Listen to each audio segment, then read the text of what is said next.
கல் நகை வாங்கி ஏமாந்து போறீங்களா? அப்ப இந்த வீடியோவை கண்டிப்பா நீங்க பார்க்கணும். ஏன்னா ஒவ்வொரு தடவையும் நீங்க நகையை வாங்கும் பொழுது நீங்க என்ன நினைக்கிறீங்க, ஒரு கஷ்டப்பட்டு சேர்த்த பணத்தை போய் ஒரு பொருளா வீட்டுக்கு சேர்க்கிறேன், அந்த வீட்டுக்கு போய் சேர்க்கிற பொருள் கோல்டு இல்லைங்க, அதுல கல் இருக்கு. கல்லு கண்ணாடி, கண்ணாடி மண்ணுக்கு போய் பொண்ணு காசு கொடுப்பீங்களா? சோ ஏமாந்து போனோம் நீங்க. இந்த வீடியோவை கண்டிப்பா பாருங்க.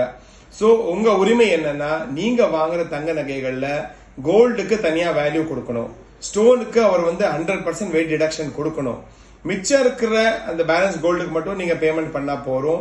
ஸ்டோனுக்கான சார்ஜஸ் கொடுத்தா போறோமே தவிர ஸ்டோனுக்கான இடத்துல தங்கம் தயவு செய்து வாங்கவே வாங்காதீங்க.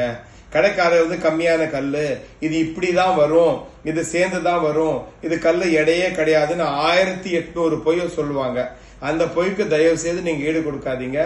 உங்க உரிமை. நீங்க வாங்குற தங்க நகைக்கு தங்கத்துக்கான கோல்டு எவ்வளவு நெட் வெயிட் இருக்கோ அதுக்கான காசு அவருக்கு கண்டிப்பா கொடுங்க. அவருக்கு வேண்டிய வேஸ்டேஜோ செய்கூலியை கண்டிப்பா கொடுங்க. அவருக்கு கொடுக்குற அந்த ஸ்டோனோட சார்ஜஸ் நீங்க எவ்வளவு கொடுங்க, ஜிஎஸ்டியை கொடுங்க.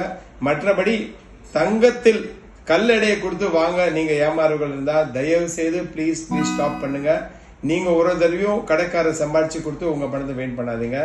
இந்த மாதிரி அதிகமான சீக்ரெட் தெரிஞ்சுக்க என்னோட சேனல் வாய்ஸ் ஆஃப் கோல்ட் 98 எல்லாமே லைக் பண்ணுங்க, ஷேர் பண்ணுங்க, சப்ஸ்கிரைப் பண்ணுங்க. பாய்.